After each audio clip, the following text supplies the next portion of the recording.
Assalamualaikum warahmatullahi wabarakatuh. Innal hamdalillah alladzi nahmaduhu wa nasta'inuhu wa nastaghfiruh wa na'udzu billahi min syururi anfusina wa min sayyiati a'malina may yahdihillahu فلا مضل له ومن يضلل فلا هادي له أشهد أن لا إله إلا الله وحده لا شريك له وأشهد أن محمدا عبده ورسوله يا أيها الذين آمنوا اتقوا الله حق تقاته ولا تموتن إلا وأنتم مسلمون أما بعد فإن أصدق الحديث كتاب الله وأحسن الهدي هدي محمد صلى الله عليه وعلى آله وسلم وشر الأمور محدثاتها فإن كل محدثة بدعة وكل بدعة ضلالة وكل ضلالة في النار. Pada pertemuan lalu kita sudah bahas tentang kalimat pembukaan tentang ilmu usul fiqh. Dan kenapa karenanya Al-Imam Abul Ma'ali Al-Juwaini rahimahullahu ta'ala menulis kitabnya Waraqat.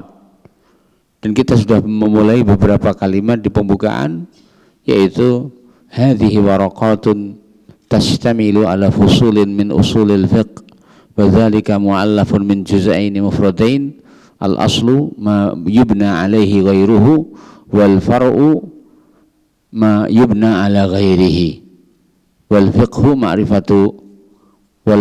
ma'rifatul ahkam asy-syar'iyyah allati tarikuha al-ijtihad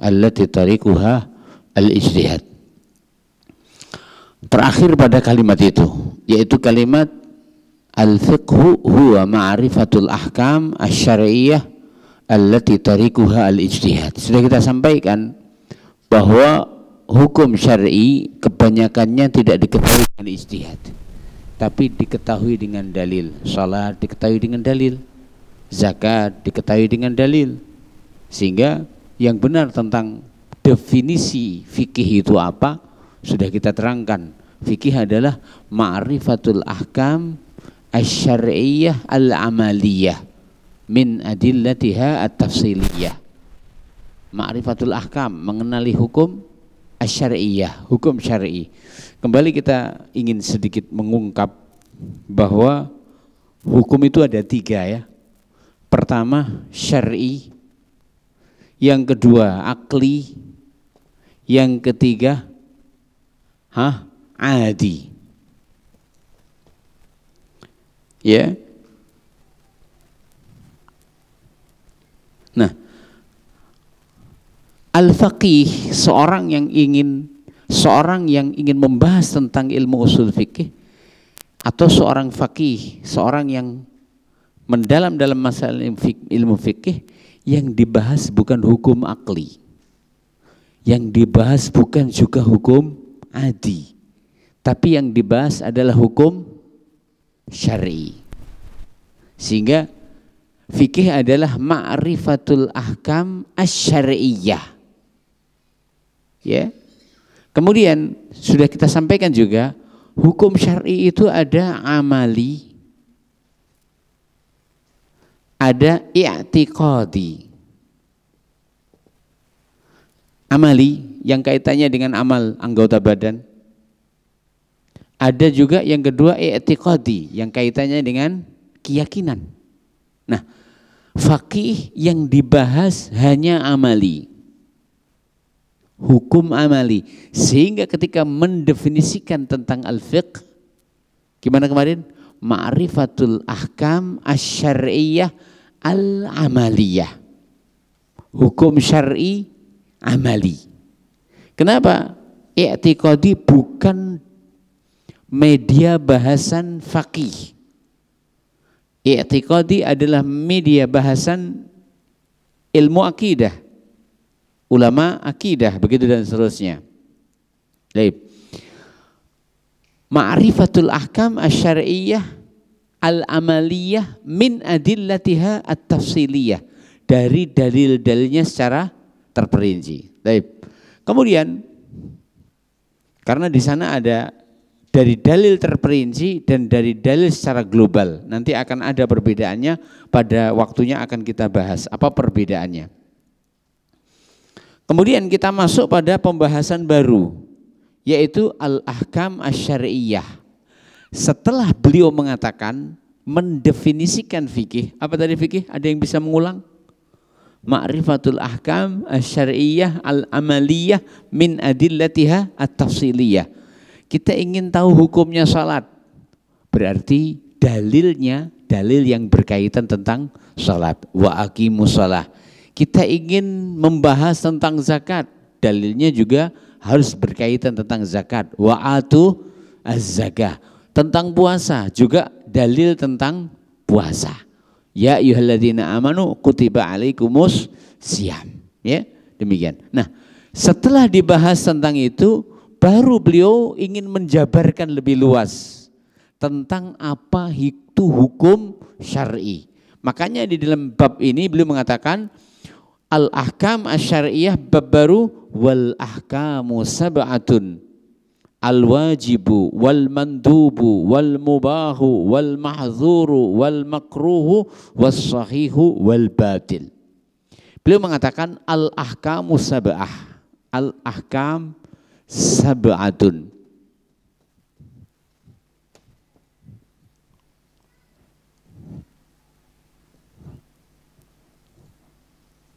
Ini merupakan metode pengajaran yang sangat bagus.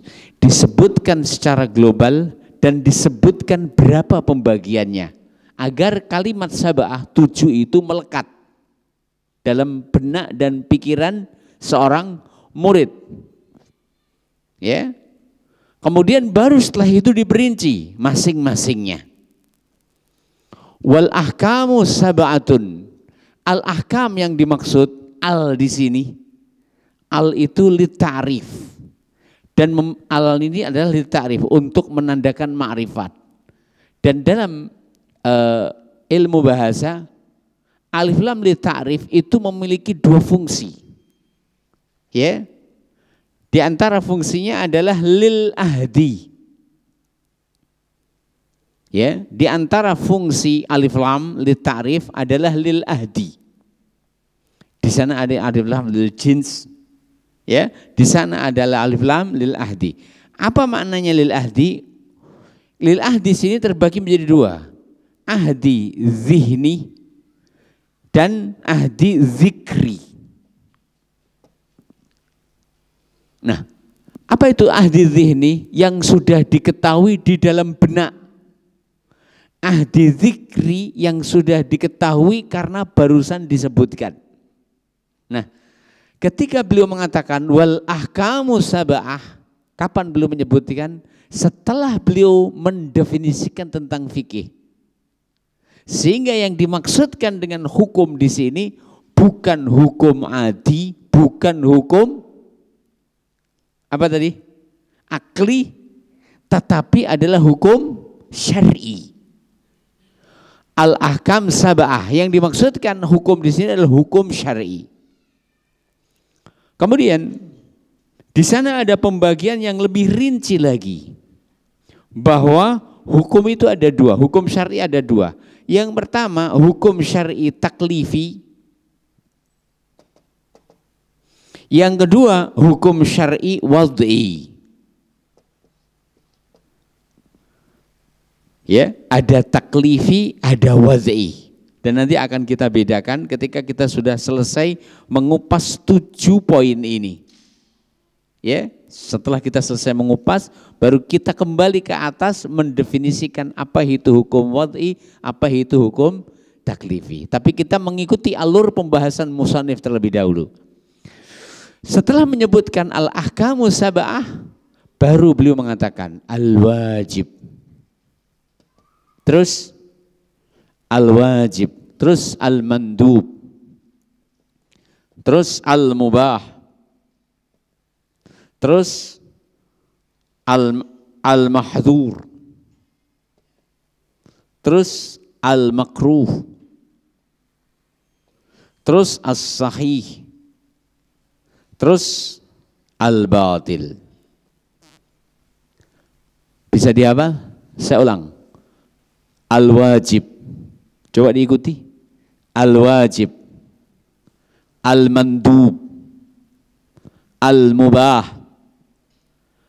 al-mahzur, al-makruh, as-sahih, al-batil. Inilah 7 hukum yang akan diperkenalkan oleh Imam Musannif, Imam Al-Juwaini kepada kita. Setelah disebutkan, baru beliau mengatakan, ya, al-wajib, ya, beliau mengatakan al-wajib. Atau sebelum kita definisikan tentang ini, mau kita bedakan antara apa itu hukum taklifi dan apa itu hukum wad'i. Baik. Atau sebelumnya kita sampaikan tentang apa itu hukum. Hukum, ya. Baik. Hukum secara bahasa. Hukum secara bahasa maknanya adalah al-man'u. Apa itu al-man'u? Melarang. Terambil dari kata-kata seorang penyair, Abani Hanifata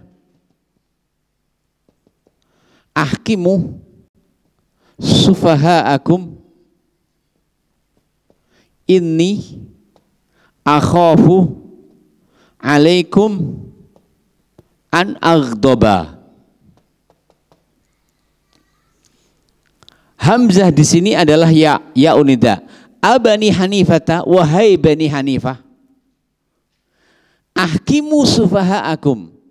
Ini fi'il amr ya, dari hakama, ahkama, yuhkimu, ahkim, ahkimu sufaha'akum. Kita katakan tadi makna al-hukmu maknanya adalah al-man'u. Ini al-hukmu maknanya adalah al-man'u, melarang. Abani Hanifah, wahai Bani Hanifah, ahkimu sufaha'akum, cegahlah bicara sufaha'akum, orang-orang yang bodoh. Sing goblok, sing bodoh gak usah ngomong. Kenapa? Kenapa gak boleh ngomong? Akan merusak. Dijak petung, sing petung kok wong bodoh, ndak karu-karuan. Nggak kena dijak petung, ndak bisa bermusyawarah, ndak bisa untuk mencari kata tengah. Ahkimu sufaha'akum, ini sesungguhnya aku akhafu alaikum an aghdaba. Sesungguhnya aku khawatir alaikum atas kalian an aghdaba, saya akan marah. Ya. Nah, dari sinilah kita ketahui bahwa al-hukmu maknanya adalah al-man'u. Dan ini benar. Demikian juga hukumnya seorang hakim adalah menghentikan pelerian yang ada. Hukumnya seorang hakim menghentikan pelerian yang ada. Ya. Dikatakan di sini. Wa yadhharu min hadzal ma'na al-lughawi annana idza qulna hukmullah fi hadhihi al-mas'alah al-wujub fa ma'nahu annahu qadha fiha bil wujub wa mana al-mukallaf an mukhalafati. Kalau dikatakan hukum Allah adalah wajib, apa maknanya hukum Allah adalah wajib? Maknanya Anda harus melaksanakan dan Allah melarang Anda untuk menyelisihinya. Allah menghukumi wajib. Apa maknanya? Allah menghukumi dan melarang Anda untuk menyelisihinya. Karena makna hukum adalah al-man'u. Baik. Adapun hukum secara istilah, ma dalla alaihi khitabus syar' al-muta'alliq bi af'alil mukallafin min talabin au takhyirin au wad'in. Adapun hukum secara istilah,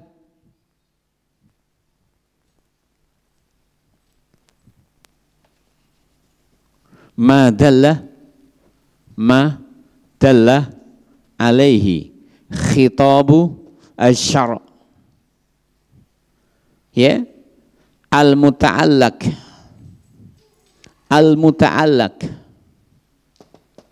bi af'alil mukallafin min talabin au takhyirin au wadhin. Ini hukum secara istilah. Madalla alaihi khitab, madalla apa yang ditunjukkan, khitab syar. Khitab syar itu dua, Al-Quran dan Sunnah. Jadi hukum adalah apa yang dihasilkan, yang difahami dari Al-Quran dan Sunnah, ya, al-muta'alliqah, yang berkaitan bi af'alil mukallafin, dengan perbuatan mukallaf. Siapa itu mukallaf? Al-baligh al-aqil. Inilah mukallaf. Mukallaf adalah al-baligh al-aqil. Ditambah satu lagi, ketika kaitannya dengan tasarruf maliyah, kinerja harta, maka perlu ada syarat ketiga, yaitu ar-rusyd. Ar-rusyd itu mampu memanage harta dengan baik. Taib. Madalla alaihi khitabu asy-syar'. Khitabu syar', apa yang dimaksudkan khitabu syar' tadi? Al-Quran, Sunnah. Yang ditunjukkan oleh Al-Quran dan Sunnah. Al-muta'alliq, yang berkaitan bi af'alil mukallafin, dengan perbuatan mukallaf. Min talabin, dari tuntutan. Sebentar, tuntutan itu para ulama membagi dua. Talab itu ada dua. Pertama, talabul fi'li. Yang kedua, talabu at-tark. Min talabin, dari tuntutan. Tuntutan di sini ada kalanya tuntutan untuk melakukan, ya. Dan di sini nanti juga akan terbagi menjadi dua. Apakah tuntutan itu dengan memaksa, ilzam, mengharuskan, atau tuntutan tersebut dengan tanpa mengharuskan, tanpa memaksa. Kalau memaksa namanya wajib. Kalau tanpa memaksa namanya mandub. Au talabu tarkin, atau menuntut untuk meninggalkan. Nah, menuntut untuk meninggalkan di sini juga terbagi menjadi dua. Menuntut untuk meninggalkan, baik itu yang bersifat mengikat, mengharuskan, ya, memaksa, maka di sini namanya haram atau mahdzur, bahasa lain. Adapun menuntut untuk meninggalkan tanpa mengharuskan, tanpa mengikat, maka ini namanya makruh. Kita ulang. Madalla alaihi khitabu asy-syar' al-muta'alliq bi af'alil mukallafin min talabin. Tadi talab, apa artinya talab? Tuntutan. Tuntutan terbagi berapa? Dua. Tuntutan melakukan namanya perintah. Tuntutan meninggalkan namanya larangan. Tuntutan melakukan perintah terbagi dua.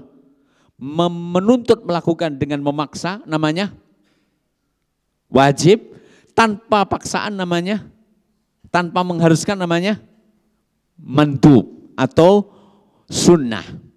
Kemudian yang kedua, talab juga, talabut tark, menuntut meninggalkan, terbagi menjadi dua. Menuntut meninggalkan dengan mengikat, mengharuskan, memaksa. Apa namanya? Haram atau mahdzur.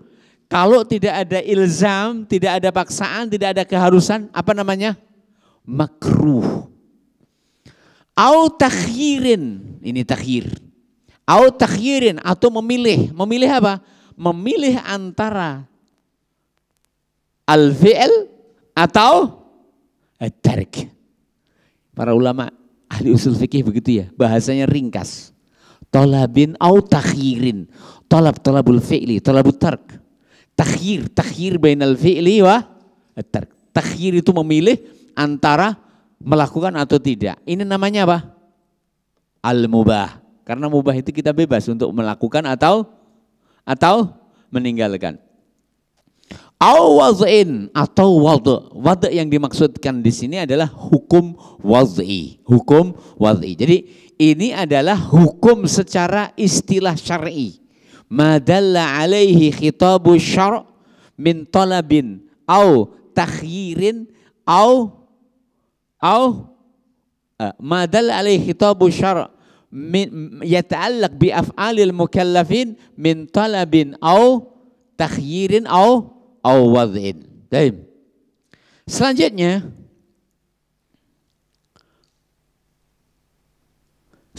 tentang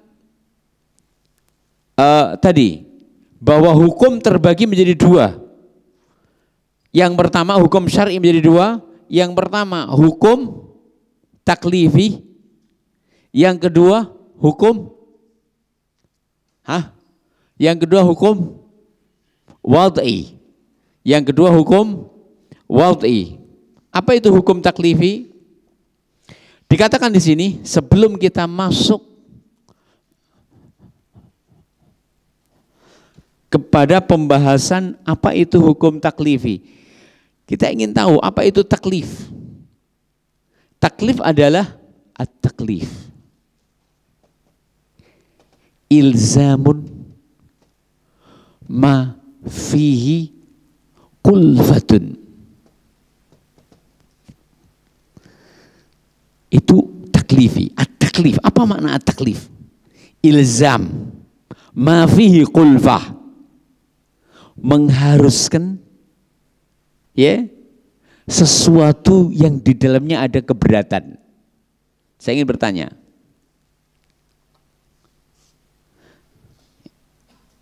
ihmil al-mindila, ini taklif atau bukan? Ihmil, apa itu ihmil? Bawalah. Al-mindila, apa itu mindil? Tisu. Ini taklif atau tidak? Taklif atau bukan? Bukan. Kenapa? Ada kulfahnya enggak? Ada kulfahnya enggak? Ada beratnya enggak? Enggak ada. Namanya taklif itu harus ada beratnya. Ya, sholat ada beratnya, puasa ada beratnya, tapi beratnya pada titik yang itu dimampui oleh hamba. Adapun berat yang tidak mungkin dimampui oleh hamba, maka Allah Ta'ala sudah meniadakan syariatnya dari hal tersebut. Sehingga kita ulang lagi, apa itu at-taklif? Ilzamun ma fihi kulfah, mengikat, mengharuskan dengan sesuatu yang di dalamnya ada nilai keberatan.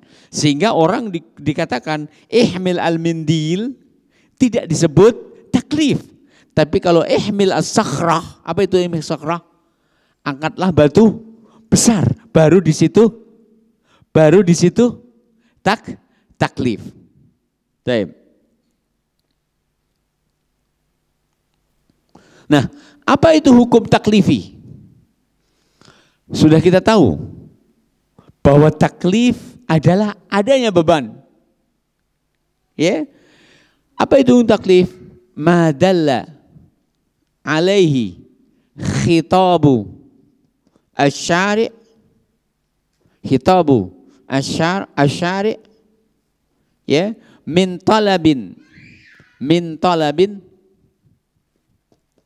au takhyirin.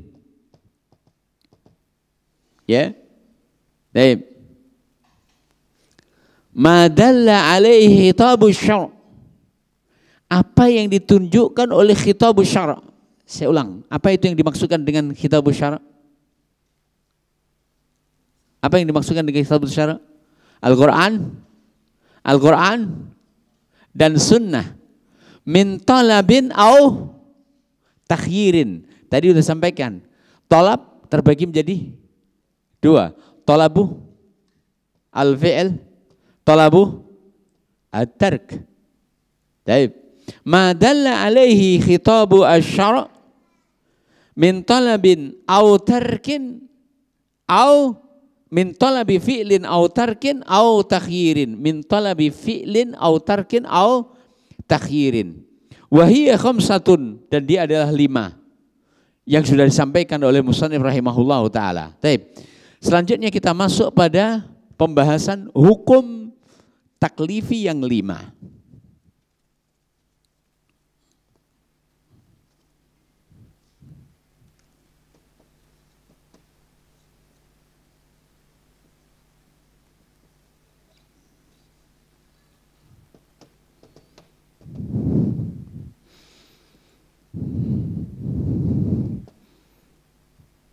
Kita masuk pada hukum taklif yang 5. Al-wajib. Apa itu wajib? Musannif mengatakan al-wajibu ma yusabu ala fi'lihi wa yuqaqabu ala tarkih. Sebelum kita membahas wajib secara istilah, kita ingin membahas tentang makna wajib secara lughah, bahasa. Wajib secara bahasa, ya, maknanya adalah as-saqit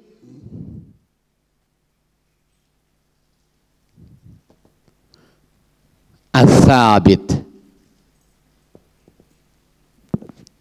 Wajib secara bahasa as-saqitu, yang jatuh. As-sabitu, yang tetap berada di tempat tersebut, tidak berpindah. Terambil dari firman Allah Ta'ala, فَإِذَا وَجَبَتْ جُنُوبُهَا فَكُلُوا مِنْهَا. Di dalam surat Al-Hajj. فَإِذَا, maka apabila, dalam surat Al-Hajj Allah menyebutkan tentang unta-unta al-hadyu, binatang-binatang kurban. فَإِذَا وَجَبَتْ junubuha fakulu minha.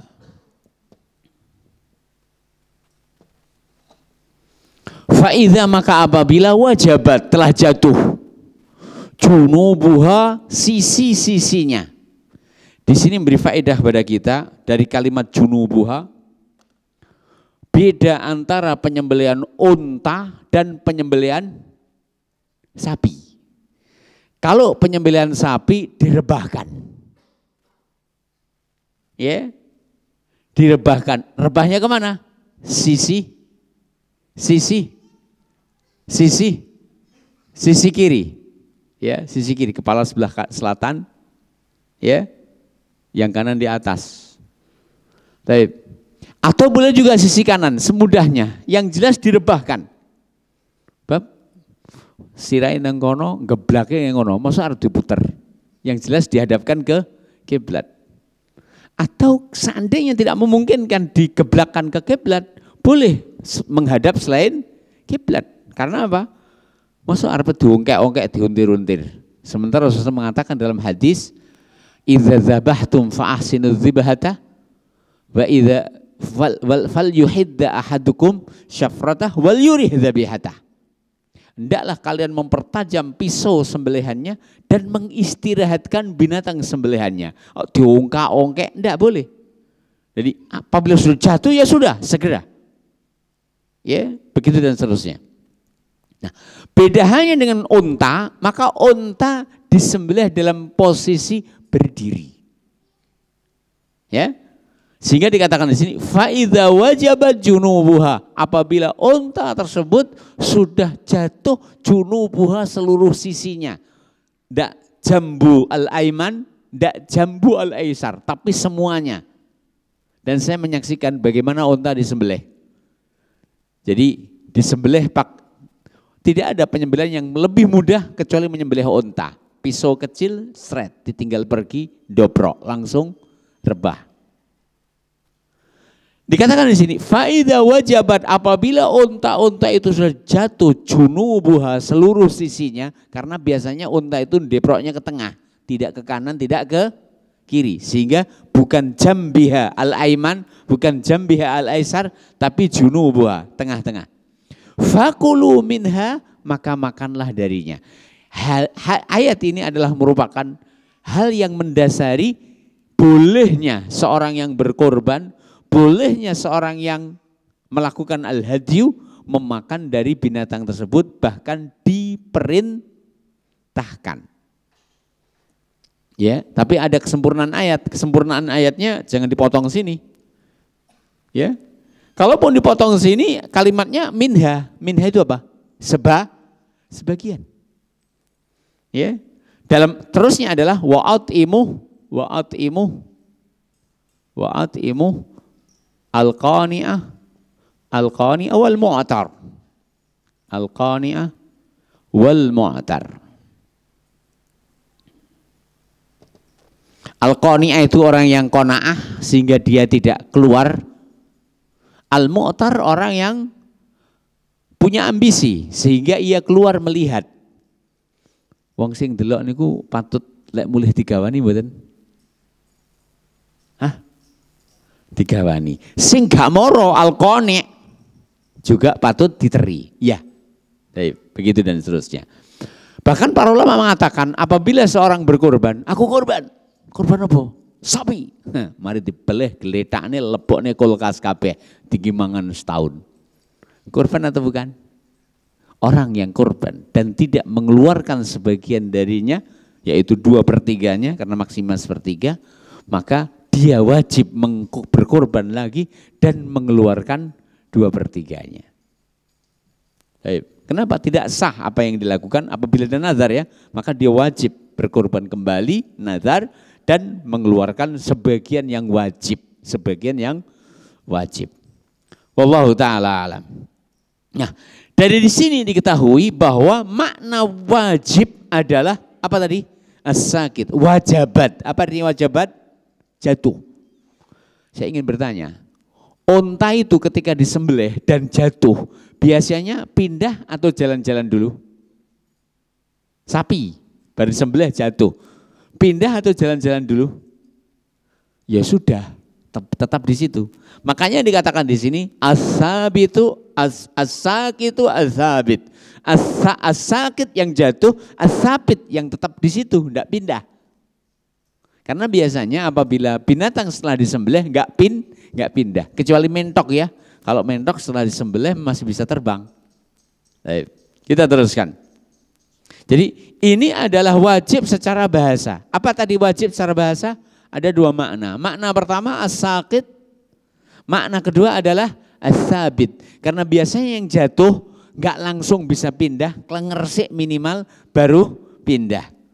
Ya, makanya disebutkan as-sakit as-sabit, yang jatuh yang tetap di situ. Baik. Lalu apa itu wajib secara istilah syar'i? Al-Mu'allif rahimahullah dalam kitabnya Waraqat, dan insya Allah mudah-mudahan pertemuan ketiga nanti sudah ada yang setor hafalan Waraqat. Ya, 1 orang enggak apa-apa, tapi jangan setengah orang. 2 orang alhamdulillah. Ya, saya ulang. Mudah-mudahan pertemuan ketiga ada yang menghafalkan Waraqat. Menghafalkan tidak usah banyak-banyak. Kira-kira beberapa baris yang akan kita bahas. Kan pada pertemuan yang lalu hanya beberapa baris toh. Masuk ngono ya angel. Enteng toh? Enteng. Taib. Al-wajib, apa itu wajib? Musannif mengatakan al-wajibu ma yusabu ala fi'lihi wa yu'aqabu ala tarki. Al-wajib ma yusabu ala fi'lihi wa yu'aqabu ala tarki. Ma apa saja yusabu yang diganjar ala fi'lihi ketika melakukannya. Orang yang melakukan mendapatkan ganjaran atas apa yang dia lakukan, itulah wajib. Wa yu'aqabu, dan mendapatkan dosa ala tarkihi ketika meninggalkan wajib. Saya ingin bertanya, apakah setiap orang yang melakukan wajib mendapatkan pahala?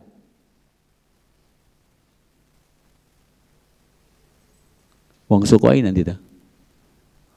Enak sing salat. Nyawung salat, ya salat.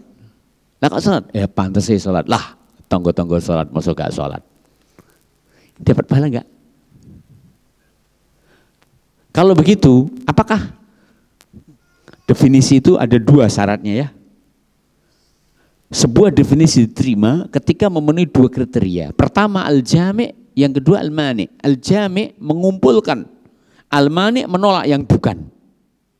Kan tak tanya tadi, apakah setiap orang yang sholat mendapatkan pahala? Dawe jenengan boten. Nanya boh, pantas saya sholat jadi ini.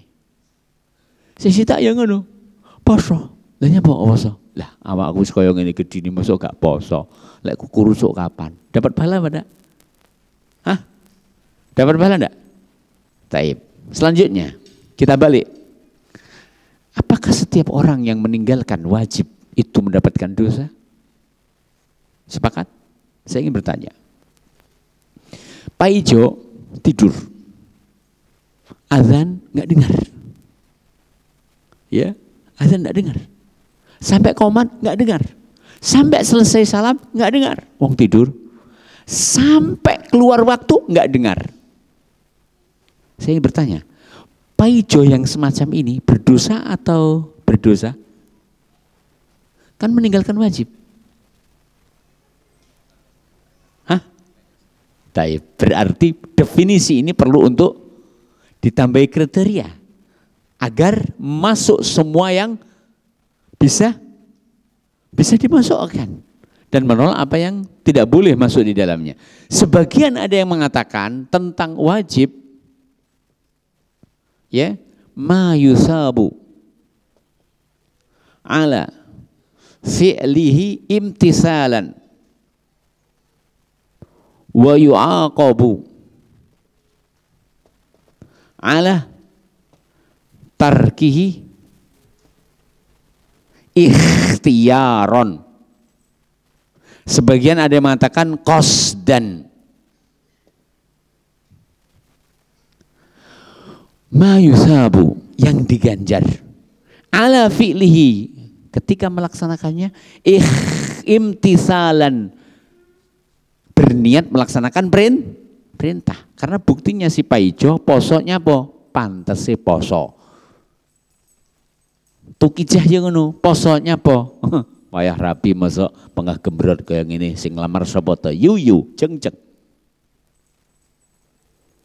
Yang satu puasa karena ingin diet supaya langsing. Karena obat-obat pelangsing itu hanya filsafat bola saja. Setelah dilempar bolanya justru kembalinya lebih besar lagi. Ya. Juga tadi kita sampaikan bahwa tidak setiap orang meninggalkan haram itu, tidak setiap orang meninggalkan wajib itu mendapatkan hukuman, mendapatkan siksa. Buktinya tadi si Faiza yang ketiduran. Sehingga perlu ditambah kriteria. Kriterianya apa? Ma yusabu ala fi'lihi imtithalan. Diganjar ketika melakukannya dengan niat imtithalan. Apa itu imtithalan? Niat melaksanakan perintah. Wa yu'aqabu, dan dihukum, disiksa ala tarkihi, atas sebab meninggalkannya ikhtiyaron. Ada yang mengatakan qasdan, meninggalkan dengan keinginan, dengan pilihan, dengan kesengajaan. Saya ingin bertanya, seorang meninggalkan sholat maghrib, sholat isya. Saya ingin bertanya, tahun berapa begitu, saya ngisi di Universitas Muhammadiyah, Setit Muhammadiyah Ponorogo. Saya berangkat dari Al-Furqon, keluar dari Al-Furqon jam 11.20 menit, diantar menuju Bungurasi. Waktu itu belum ada tol, sehingga naik bis langsung jurusan Ponorogo, ya, tapi nggak lewat tol. Sampai di Ponorogo, acara kajian ba'da maghrib. Saya datang, mereka sudah selesai sholat isya. Berarti saya sudah sholat maghrib belum? Belum. Saya sudah sholat isya belum? Belum. Ketika saya datang, saya tawari panitia, saya ngaji dulu atau saya sholat dulu? Ngaji dulu, antum kan musafir. Tayyib, ngaji dulu. Bar ngaji, enggak tahu jam berapa, setelah itu jak mangan. Sampai jam 11:30. Blas rekelingan lah aku mau ora sholat maghrib, ora sholat isya. Setelah itu diantar ke hotel di Madiun. Ya, karena besoknya di Madiun. Di Madiun saya juga enggak sholat. Kenapa? Lali siji karo wong eling. Kemudian saya tidur. Ya. Kemudian subuh juga begitu. Saya sholat subuh begitu saja. Kelingan-kelingan ketika setelah kajian di Madiun, ketika saya sudah pulang, kira-kira dari rumah kurang lebih sekitar 4 kilo baru kelingan. Lah, aku mambeng ini sholat apa uruk. Akhirnya menggok di masjid Kecamatan Kandat, saya sholat maghrib dan isya di situ. Saya ingin bertanya, waktu itu seandainya antum adalah ahli fatwa, saya ingin bertanya, wahai ahli fatwa, saya pernah mengalami itu, berdosakah saya? Saya meninggalkan wajib. Saya tahu masuk waktu maghrib, saya nggak sholat karena di atas bis. Saya tahu masuk waktu isya, saya nggak sholat karena juga masih di bis. Ketika datang orang sudah ngumpul, nunggu sejak maghrib sampai isya, ya. Dan diminta untuk kajian dahulu, dan saya mau karena waktu saya longgar. Nanti akan kita bahas bahwa wajib itu terbagi menjadi 3 secara kriteria dan masing-masingnya ada pembagian. Salat termasuk wajib muwassa, waktunya lebih luas daripada waktu yang diperlukan. Waktu yang disediakan lebih luas dari waktu yang diperlukan. Ustaz Andi, jangan salat subuh butuh berapa jam? 10 menit. Khusyuk wis, rong rakaat. Sementara waktunya berapa menit? 1 jam lebih. 1 jam lebih. Berarti waktu yang disediakan lebih luas, lebih longgar, lebih banyak daripada waktu yang diperlukan. Itulah wajib muwassa, nanti akan kita bahas. Sehingga ketika Anda masuk waktu, tidak wajib bagi Anda di saat Anda masuk waktu untuk melaksanakan sholat di waktu itu. Karena Anda boleh menunda. Sehingga khilaf para ulama, apakah sholat itu kewajibannya dengan awal waktu atau kaitannya dengan akhir waktu. Kalau dikatakan awal waktu tidak benar. Kenapa? Dia boleh menunda. Berarti bukan wajib, tidak wajib untuk melaksanakan saat itu. Betul tidak? Betul apa enggak? Tapi ketika di akhir waktu dia harus melaksanakan sholat, karena apabila tidak akan mengakibatkan hilangnya waktu. Sementara Allah berfirman, inna sholata kanat alal mu'minina kitaban mauquta. Sehingga saya sepakat panitia, saya ngaji dulu. Menjadi pertanyaan, sama ahli fatwa randang jawab dah. Apa hukumnya saya yang meninggalkan sholat duhur dan maghrib dan isya dengan sengaja saat itu dengan niatan akan melaksanakan setelahnya. Saya meninggalkan dengan sengaja. Saya jawab boleh, tapi saya meninggalkan setelah itu karena lupa. Saya berdosa apa enggak? Apa jawabannya? Tidak. Kenapa?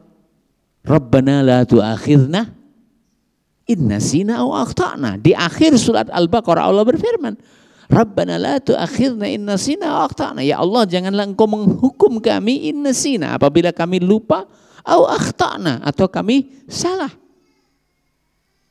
Ya. Dan Allah Ta'ala menjawab ayat tersebut dengan firman-Nya, bala qad fa'altu, ya sudah kukerjakan. Maknanya kumaafkan. Ya, demikian. Juga berdasarkan sabda Rasulullah SAW. Apa sabda Rasulullah SAW? Man nama an salatin aw nasiyaha falyusalliha idza dzakaraha.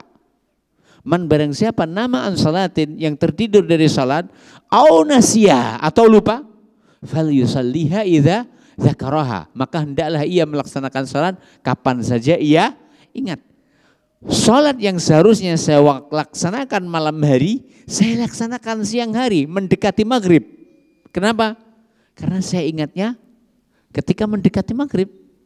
Saya lakukan siang hari. Kenapa? Itulah waktu sholat maghrib dan isya saya dari sholat yang saya tinggalkan dengan lupa. Kita ulang. Berarti kalimat ini perlu ada tambahan kriteria keterangan. Kenapa? Karena tidak setiap orang yang melaksanakan wajib itu mendapatkan pahala. Kapan mendapatkan pahala? Apabila ada niat imtithal. Demikian juga kalimat yang kedua, wa yu'aqabu ala tarkih, bahwa tidak setiap orang yang meninggalkan yang wajib itu berhak mendapatkan dosa dan siksa. Kenapa?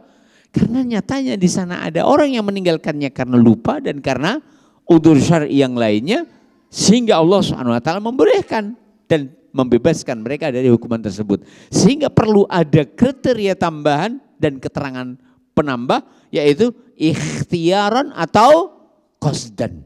Meninggalkan wajib dengan apa?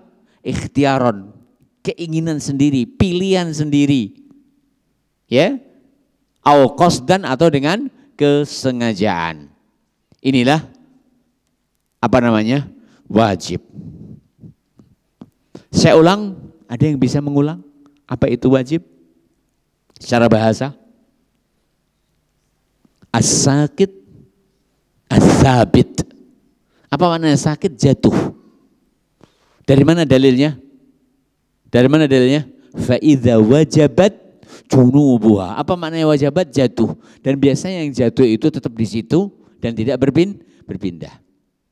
Kemudian makna al-wajib secara istilah, musannif mengatakan ma yusabu ala fi'lihi wa yu'aqabu ala tarkih. Definisi ini masih perlu untuk dikasih tambahan. Kenapa? Nyatanya tidak setiap orang yang melaksanakan wajib mendapatkan ganjaran. Demikian juga nyatanya tidak setiap orang yang meninggalkan wajib berhak disiksa. Sehingga perlu ada keterangan tambahan. Kita kasih tambahan. Ma yusabu ala fi'lihi imtisalan wa yu'aqabu ala tarkihi ikhtiaran. Ada yang mengatakan qasdan. Ada yang mengatakan qasdan. Di sana ada definisi lain. Ma amara bihi asyari'u amran ilzaman. Ya. Ma amara bihi asyari'u amran ilzaman. Apa saja yang diperintahkan oleh syariat, amran ilzaman, perintah dengan mengikat, mengharuskan. Ya. Demikian. Wallahu ta'ala alam.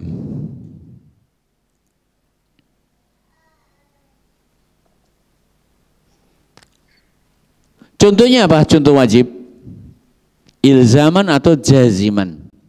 Apa contoh wajib? Salat. As-salawat. Kemudian shaumu Ramadan. Kemudian az-zakah. Maka semua ini adalah perkara wajib yang satu, apabila melaksanakan dengan niat melaksanakan perintah mendapatkan pahala. Apabila meninggalkan dengan keinginan sendiri, pilihan sendiri, kesengajaan, mendapatkan dosa dan siksa. Wallahu ta'ala alam. Atau dalam kata lain, apa saja yang diperintahkan oleh syariat dengan mengikat, mengharuskan. Wallahu ta'ala alam. Taib.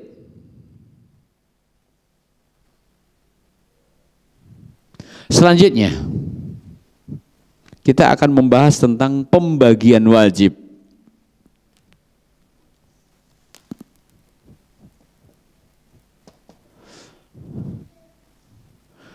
Wajib, kita bisa membagi wajib dengan 3 sudut pandang. Sudut pandang pertama, wajib ditinjau dari perbuatannya, al-fi'l. Yang kedua, wajib ditinjau dari pelakunya, al-fa'il. Yang ketiga, wajib ditinjau dari waktunya, al-waqt. Apabila kita ingin memandang wajib dan pembagiannya, kita bisa memandangnya dari 3 sisi. Sisi pertama dari sisi perbuatannya. Salat, perbuatan salat itu sendiri. Kemudian yang kedua adalah dari sisi pelakunya. Apakah paijo, apakah paimo, apakah paimin, ya.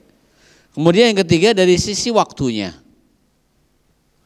Nah, wajib bila ditinjau dari sisi pelakunya, maka dibagi menjadi 2. Yang pertama muayyan,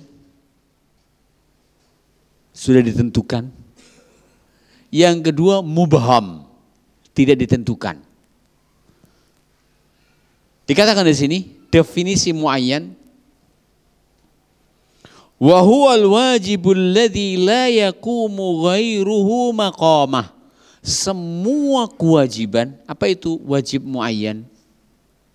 Semua kewajiban alladzi la yaqumu ghairuhu maqamah, yang tidak bisa digantikan oleh yang lain, perbuatan yang lain. Misal aku lek kon ngempet mangan, lambeku gak kuat. Sebab obah demenane nyeromoh, mimil. Wis aku gak usah poso, wis sedekah. Boleh enggak? Di saat orang berpuasa, dia tetap makan. Inginnya. Dan ia ingin digantikan kewajiban puasa tersebut dengan sedekah. Boleh apa enggak? Enggak boleh. Ya. Karena Allah berfirman, ya ayyuhalladzina amanu kutiba alaikumus shiyam. Yang diwajibkan itu puasa. Kaitannya dengan bulan Ramadan. Sumu liru'yatihi wa aftiru liru'yatihi. Enggak ada kalimat sumu liman sya'a wa tasaddaq liman sya'a. Enak dalile ngono. Lek ono aku gelem nukokne soto. Jadi apa itu wajib muayyam? Kewajiban yang tidak bisa digantikan dengan perbuatan yang lain. La yaqumu ghairuhu maqamah. Dan ini adalah kebanyakan hukum syar'i. Jadi kebanyakan hukum syar'i, perintah-perintah di dalam syariat, kewajiban-kewajiban dalam syariat itu kebanyakannya adalah muayyan. Apa artinya muayyan? Sudah ditentukan apa yang you harus kerjakan. Salat itu yang harus kau lakukan. Ya, demikian. Kemudian yang kedua, di sana ada kewajiban yang ditinjau dari perbuatannya, maka dia adalah mubham. Tidak ditentukan. Atau dalam bahasa lain para ulama mengatakan, yajzi'u fi'lu wahidin minha ka khisalil kafarah. Sebuah kewajiban mubhamun yang tidak ditentukan fi aqsamin mahsurah, dalam jenis-jenis perbuatan tertentu terbatas, yujzi'u fi'lu wahidin minha, yang dimana sudah memadai apabila dilaksanakan salah satunya. Contohnya apa? Ka khisalil kafarah. Contohnya adalah kafarah. Allah berfirman, perhatikan firman Allah Ta'ala tentang kafarah sumpah. Fakafaratuhu it'amu asyarati masakina min awsati ma tut'imuna ahlikum au kiswatuhum au tahriru raqabah. Allah Ta'ala memberi pilihan kafarah sumpah 1 dari 3. Apa maknanya? Yujzi'u fi'lu wahidin minha. Kita ini sudah sah apabila melaksanakan salah satunya. Apa itu? It'amu asyarati masakinah. Memberi makan 10 orang miskin. Kategorinya bagaimana? Min awsati ma tut'imuna ahlikum. Makanan tengah-tengah. Biasa nih sambal terong, biasa nih sambal korek, biasa nih yo amis-amisan. Diambil tengah-tengahnya. Mungkin makan pagi pecel, makan siang rodo amis, makan malamnya ringan. Mungkin begitu. Au kiswatuhum, atau memberi pakaian. Namanya pakaian itu sandangan sak pengadek. Au tahriru raqabah, atau memerdekakan budak. Sehingga apabila seorang yang berkewajiban membayar kafarah sumpah, boleh melaksanakan salah satu dari 3 hal tersebut. Boleh memerdekakan budak, boleh memberi makan, boleh memberi pakaian. Itu namanya apa? Wajibun mubham, tidak ditentukan. Silahkan dipilih salah satu, dan dengan melaksanakan salah satu sudah memadai. Yujzi'u fi'lu wahidin minha, cukup atau sah dengan melaksanakan salah satu darinya. Kemudian yang kedua, wajib ditinjau dari pelakunya. Maka terbagi menjadi 2, yaitu wajib aini, yang kedua adalah wajib kifai. Apa itu wajib aini? Wa huwa ma la tadkhuluhu an-niyabatu ma'al qudrah wa adamil hajah. Ya, ma la tadkhuluhu an-niyabah. Ya, ma la tadkhuluhu an-niyabah ma'al qudrah wa adamil hajah. Semua kewajiban yang tidak bisa digantikan orang lain. Niyabah, naib. Apa itu naib? Enak sing pernah bersinggungan dengan naib, bro. Naib itu adalah pengganti daripada wali. Ya. Mala tadkhuluhu an-niyabah, semua ibadah yang tidak bisa digantikan. Ya. Oleh pelakunya oleh orang lain. Ma'al qudrah, selagi pelakunya mampu untuk melaksanakannya. Wa adamil hajah, dan tidak ada kebutuhan. Karena di sana ada haji. Yang itu adalah tadkhuluhu an-niyabah, bisa digantikan. Ya, dengan syarat-syarat dan ketentuan yang berlaku. Misalkan yang dihajikan untuknya adalah sudah meninggal dunia. Yang kedua, atau sakit tidak memungkinkan untuk berangkat. Hidupnya seperti tidak hidupnya. Baru boleh digantikan. Menungsani seweger-meger. Duitku akeh tapi sejane kok haji kiyo panas. Kan sekarang lagi musim panas di sana. Kemudian yang kedua rame, kemudian yang ketiga dan seterusnya. Sampean ya tak bayari. Boleh? Enggak boleh. Walillahi ala nas. Apa artinya ala nas? Atas seluruh manusia tanpa kecuali. Sehingga tidak bisa digantikan ketika tidak ada adamul qudrah. Ya. Kalau mal qudrah dia harus laksanakan sendiri. Wa adamil hajah, dan tidak ada kebutuhan. Contohnya ada kebutuhan apa? Lempar jumrah misalkan. Bisa, tapi saya berat. Maka boleh diwakilkan. Ya, demikian. Kemudian membagi zakat. Bisa, tapi boleh sang kaya mewakilkan kepada anak buahnya untuk membagikan zakat. Saya ingin bertanya, seandainya orang yang mengeluarkan zakat tidak boleh membagikan zakat dengan mewakilkan, kira-kira ada zakat yang tersampaikan apa enggak? Aku lek dadak kudu metu dhewe ya gah isin aku. Wong jenenge wong sugih. Ya. Kita teruskan. Jadi kita ulang lagi, apa itu wajib aini? Ma la tadkhuluhu an-niyabah ma'al qudrah wa adamil hajah. Enggak bisa diwakilkan orang lain. Ya, salat misalkan. Ya, nggak tahu di sini mudah-mudahan tidak ada itu. Di sebagian tempat ketika sudah waktunya iqamat, mendekati iqamat, ketika mau berangkat ke masjid ada yang menyapa, oh iya diwe, di masjid, oh titip ya, absen aku. Neng kene gak enek, neng kene di jero masjid maksudnya ada titip kancane. Dan itu ada. Bolehkah hal tersebut? Tidak boleh. Salat termasuk ibadah yang tidak bisa digantikan oleh orang lain. Karena kaitannya dengan bukan pada perbuatan, tapi kaitannya perbuatan dan pelaku. Pelaku dan perbuatan. Jadi yang dilihat dalam fardu aini, ya, apa?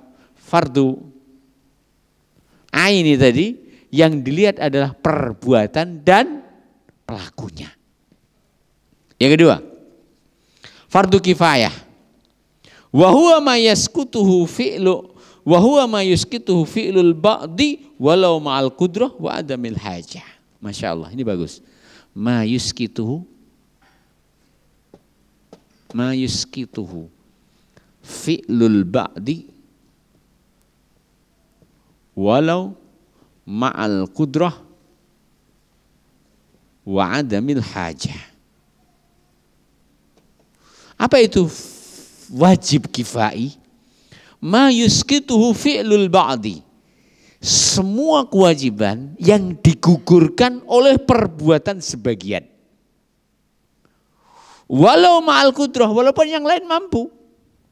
Wa adamil hajah, dan tidak ada kebutuhan. Aku longgar, iso. Ndak butuh kueai. Semuanya bisa. Tapi saya ingin bertanya, ketika sholat jenazah sudah disolati oleh sebagian, apa hukum sholat jenazah setelah itu? Apakah wajib? Apa jawabannya? Tidak. Sehingga hikmah, ya, dan termasuk wujud nasihat untuk satu jenazah.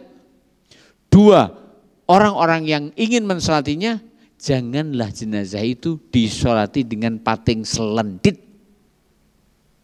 Janganlah jenazah itu disolati dengan pating selendit. Bagaimana maksudnya? Hendaklah jenazah itu disolati sekaligus.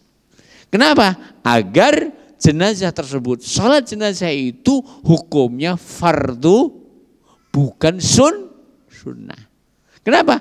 Karena apabila sudah ada yang nyolati walaupun siji, maka yang lain sudah apa? Sudah gugur. Ya. Dan inilah fardu kifayah. Ma yusqituhu fi'lul ba'di walau ma'al qudrah wa adamil hajah. Semua kewajiban yang digugurkan wajibnya dengan perbuatan sebagian. Salat jenazah, satu sudah selati, yang lain gugur. Gugur kewajiban. Yang gugur kewajiban, apa hukumnya setelah itu? Sunnah. Apa hukumnya setelah itu? Sunnah. Sehingga mungkin termasuk bijak apabila tidak memungkinkan dikuburkan di malam hari, jangan dimandikan. Kenapa? Kenapa kok jangan dimandikan? Agar jangan sampai sikat temo selak ngetek, selak dodolan, selak nyambut gawe, sik aku nyolati baru ngali. Tapi tunggulah dimandikan besok ketika sudah mendekati akan disolati. Wallahu ta'ala alam. Ini termasuk hikmah di dalam merawat jenazah. Saya ulang. Ma yusqituhu fi'lul ba'di walau ma'al qudrah wa adamil hajah. Semua kewajiban yang digugurkan dengan perbuatan sebagian walaupun mampu dilakukan oleh semuanya dan walaupun tidak ada kebutuhan. Wallahu ta'ala alam. Contohnya apa? Salat jenazah. Contohnya mengkafani. Contohnya menguburkan. Begitu dan seterusnya. Wallahu ta'ala alam. Contohnya azan. Bisa nek sing azan masuk kabeh arep azan. Ya. Tapi nek ngono enten-entenan. Hebat lek enten-entenan. Menjadi jamaah tangguh, nangguh liyane. Pak Ijo ya sing kon azan. Orang ngerti to lek wong azan iki suarane nanti ya suara muadzin sejauh suara muadzin menjangkau sejauh itu. Semua yang dilewati suara muadzin baik yang teles baik yang garing akan menjadi syafaat bagi muadzin. Ya. Nah, dan juga seandainya suara muadzin sejauh itu dirupakan dosa dia, maka akan terkikis habis dengan azan yang ia kumandangkan. Sehingga le azan maka usahakan dengan suara selantang-lantangnya sehingga akan sampai tempat sejauh-jauhnya. Bahkan Rasulullah SAW mengatakan dalam hadis tentang muadzin, al-muadzinun atwalun nasi a'naqan yaumal qiyamah. Muadzin itu adalah yang paling panjang apane a'naqan lehernya yaumal qiyamati di hari kiamat. Di hari so besar semua dulu merindukan. Jadi muadzin ini suaranya ke menungsane kayak ngomong toh. Suaranya rawannya. Kan kadang begitu. Kadang masyarakat itu jadi muadzin Imam Syafi'i gantengnya kayak ngomong toh kok suaranya rawannya. Kadang-kadang kan begitu. Ya. Mungkin loh ya, enak sing dirasani karo tangga separuh.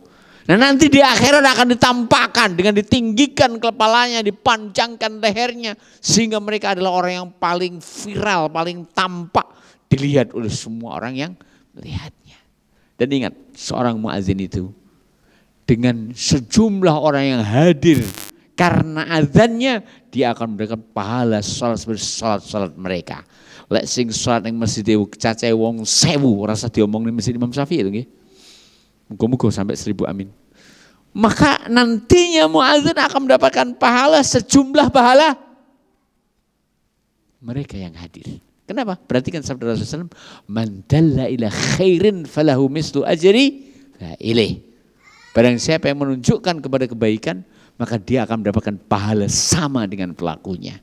Pahala sama dengan pelakunya. Sehingga apabila jenengan pulang ke kampung masing-masing, ketika tidak ada muadzin, ketika tidak ada orang yang iqamat, azan ono qomat ono borongan kabeh kang ganjarane. Ya. Kita teruskan. Jadi tadi apa? Wajib kifai. Ma yuskituhu fi'lul ba'di walau ma'al kudrati wa adamil hajah. Semua kewajiban yang tergugurkan dengan apabila sudah dilakukan sebagian, walaupun dia mampu melakukannya, walaupun tidak ada kebutuhan untuk meninggalkannya. Wallahu ta'ala alam. Selanjutnya, al-wajib ditinjau dari apa? Dari segi apa terakhir? Al-waktu. Dari waktu. Tumpuk-tumpuk. Di sana ada muwassa, di sana ada mudayyak. Apa itu wajib mudayyak? Wa huwa ma ta'ayyana lahu waqtun la yazidu ala fi'lihi. Ma ta'ayyana lahu waqtun, ini mudayyak ya. Mudayyak ma ta'ayyana lahu waqtun wala yazidu an wala yazidu ma ta'ayyana bihi waqtun ya wala yazidu ala fi'lihi wala yazidu ala fi'lihi. Ma ta'ayyana, yang sudah ditentukan, lahu, untuk kewajiban tersebut, waktunya. Wala yazidu, dan tidak menambah, tidak lebih, ala fi'lihi, atas perbuatannya. Contohnya apa kira-kira? Ini mudayyak. Waktu yang disediakan sama dengan waktu yang diperlukan, tidak muncul. Jadi tidak kena tinggi lian nih. Contohnya apa? Puasa. Karena puasa itu waktu yang disediakan kapan? Dari semenjak tulu'u al-fajri ila ghurubi asy-syams. Waktu yang diperlukan kapan?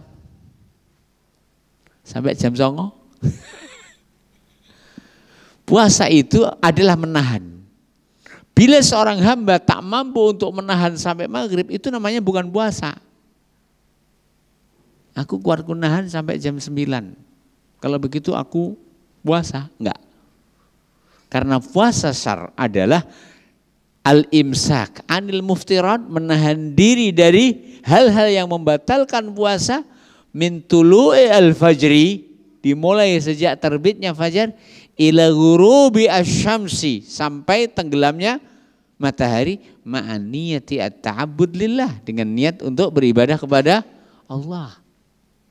Inilah apa? Puasa. Sehingga kita ulang. Yang ketiga, wajib ditinjau dari waktunya, terbagi menjadi dua lagi. Apa yang pertama? Mudayyak. Apa itu wajib mudayyak? Ma ta'ayyana lahu waqtun wala yazidu ala fi'lihi. Waktunya udah ditentukan dan tidak lebih dari perbuatannya. Contohnya apa tadi? Puasa. Waktu ditentukan, terbitnya fajar sampai tenggelamnya matahari, dan diperlukannya puasa adalah terbit fajar sampai tenggelam matahari. Ya, demikian. Kemudian yang kedua adalah wajibun muwassa. Wajib ditinjau dari segi waktunya apa? Wajibun muwassa. Wajib muwassa. Longgar. Apa itu wajibun muwassa? Dikatakan di sini wa huwa ma kunna waqtuhu al muayyan yazidu ala fi'lihi. Ya, ma kunna waqtuhu al muayyan yazidu ala fi'lihi. Ma kunna semua kewajiban, waktuhu yang waktunya, al-muayyan yang ditentukan, yazidu lebih. Apa itu yazidu? Lebih. Ala fi'lihi atas perbuatannya. Tadi Ustadz Andi katakan bahwa butuh waktu salat subuh antara 10 menit. Kira-kira 10 menit. Sementara waktu yang disediakan lebih dari 1 jam. 1 jam seperempat atau 1 jam 20 menit.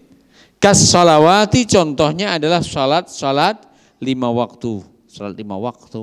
Maka waktunya lebih longgar daripada waktu yang disediakan. Waktu yang disediakan lebih longgar daripada waktu yang diperlukan. Baik, kita kembali mengulas dari apa yang sudah kita sampaikan, kita simpulkan lagi. Hukum ada berapa? Syar'i, terus akli, terus adi. Fakih membahas hukum syar'i saja. Hukum syar'i terbagi menjadi 2, i'tiqadi dan amali. Seorang fakih yang dibahas mana? Amali, berarti i'tiqadi kita hapus. Baik. Hukum syar'i amali terbagi menjadi 2, yaitu taklifi dan wad'i. Taklifi dan wad'i. Adapun hukum taklifi apa? Ma dalla alaihi khitabu syara' min talabi fi'lin au tarkin au takhyirin. Yang ditunjukkan oleh khitab syara'. Saya ingin bertanya, apa itu khitab syara'? Al-Quran dan sunnah. Karena hukum tidak boleh terbangun kecuali di atas khitab syara', Al-Quran dan sunnah. Anda tidak wajib, Anda tidak sunnah kecuali dengan Al-Quran dan sunnah. Omongan ketemu atau omongan katijo itu tidak mewajibkan, tidak mengharamkan, tidak menyunahkan, tidak memakruhkan. Pantesi saja aneh, ketoe, budalo itu tidak mewajibkan, tidak memakruhkan, tidak mensunnahkan. Ya, baik, bisa dipahami? Jadi khitabus syara' itu adalah Al-Quran dan sunnah, dan hukum terbangun di atas khitabus syara', Al-Quran dan sunnah. Baik, ma dalla alaihi khitabus syara' min talabi fi'lin au tarkin au takhyirin, itu hukum taklifi. Dan kita sampaikan kata al-Imam Musani rahimahullah taala wal ahkamu sab'ah, kita perinci hukum yang dimaksud ahkam sab'ah adalah hukum yang di situ lebih luas, yaitu wad'i dan taklifi. Kita ingin mengkhususkan yaitu hukum taklifi. Apa makna hukum taklifi? Hukum yang di situ ada beban. Hukum yang di situ ada apa? Beban, karena taklif itu beban maknanya. Orang tidak disebutkan ya taklif ketika dia diperintahkan untuk mengangkat tisu. Kapan ia dikatakan membebani? Ketika diperintahkan mengangkat batu, karena mengangkat batu ada beban. Baik. Selanjutnya, hukum taklifi ada berapa? Ada 5.